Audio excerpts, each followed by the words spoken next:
வணக்கம். ஸோ நாளையோட அதாவது தேர்ஸ்டேயோட Nifty expiry மார்க்கெட்டை பார்த்தலாம். 1 ஹவர் டைம் ஃப்ரேமில் மார்க்கெட் பார்த்தீங்க அப்படின்னா நல்லா கவனிச்சுக்கோங்க.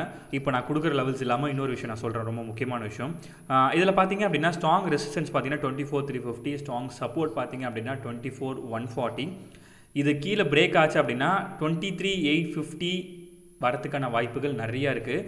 ஸோ இது வந்து ஒரு ஃபஸ்ட்டு பார்ட். இன்னொரு பார்ட்டில் பார்த்தீங்க அப்படின்னா 24,350 கீழே மார்க்கெட் இருக்கிற வரைக்கும் ஒரு செல்லிங் ப்ரெஷர் வந்து இருக்கும். அதாவது மார்க்கெட் வந்து ஒரு செல்லர் சைடு வந்து இருக்கிறாங்க அப்படின்னு அர்த்தம். ஓகேங்களா, ஒரு ப்ரிகாஷனாக இருக்கணும், ஒரு காஷன் இருக்கணும். ஓகேங்களா, ஸோ இது வந்து பார்த்தீங்க அப்படின்னா மார்க்கெட் இதை நோக்கி உடையுது, 24,140 நோக்கி உடையுது அப்படின்னா கண்டிப்பாக அடுத்த டார்கெட் வரலாம்.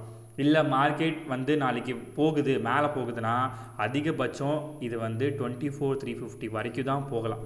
ஓகேங்களா, ஸோ அப்படி போயிட்டு மறுபடியும் மார்க்கெட் கீழே இறங்கிறதுக்கான வாய்ப்புகள் நிறையா இருக்குது. இது வந்து நாளைக்கு எந்த மாதிரி மார்க்கெட் எதிர்பார்க்கலாம் அப்படின்னா consolidation is nothing but market மேலே கீழே இந்த மாதிரி மார்க்கெட் எதிர்பார்க்கப்படலாம். ஓகேங்களா, ஸோ லெவல்ஸ் மட்டும் முக்கியமான மார்க் பண்ணிக்கோங்க. இதுதான் ரொம்ப ரொம்ப முக்கியமான லெவல்ஸ். ஸோ மார்க்கெட் கொஞ்சம் வீக்கர் சைடு தான் இருக்குது. ஸோ செல்லிங் ப்ரெஷர் கொஞ்சம் அதிகமாக தான் இருக்குது. ஸோ அதை மட்டும் கொஞ்சம் நோட் பண்ணிக்கோங்க. Okay, thank you guys.